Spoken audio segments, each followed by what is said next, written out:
We are currently at Sika Hadid Primary Healthcare Center, which is one of the faith-based primary healthcare centers, but supported also by the government under the Health Sector Transformation Project. The ambassadors managed to interact with some of the Sudanese who fled the conflict in Sudan, and now they are integrated into the community, accessing the same service as the host community of Western Bahr el-Ghazal state. They have engaged also with the staff of the facility, and now they are oriented and quite informed about the general situation. HSTP is one of the ways that donors and government are working together to try to improve the healthcare in this region and across South Sudan.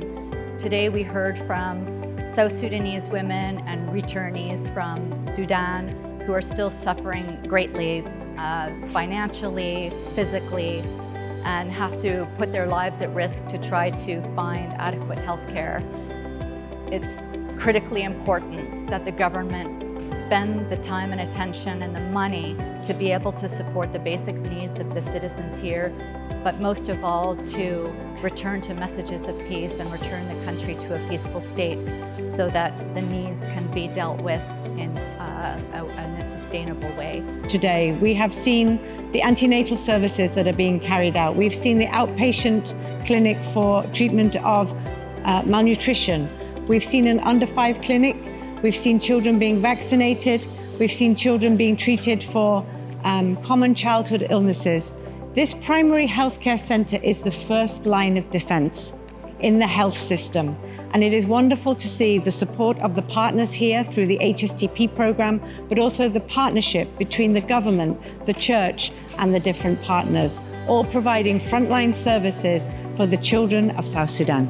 We've also just seen how the integration of nutrition and immunization services is ensuring that young babies get the treatment they need for the mothers here.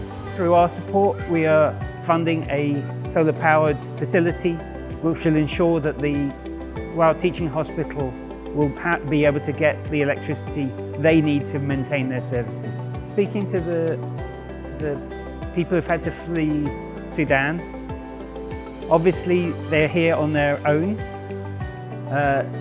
One of them, a returnee, her husband died, and she is struggling as to know where she should live, how she should make a living.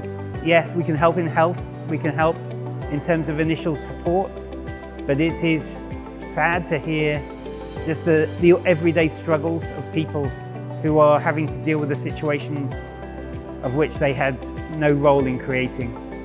We are working again with partners to try to restore peace in Sudan as well as in South Sudan, so that the ladies we spoke to will be able to return home to Khartoum.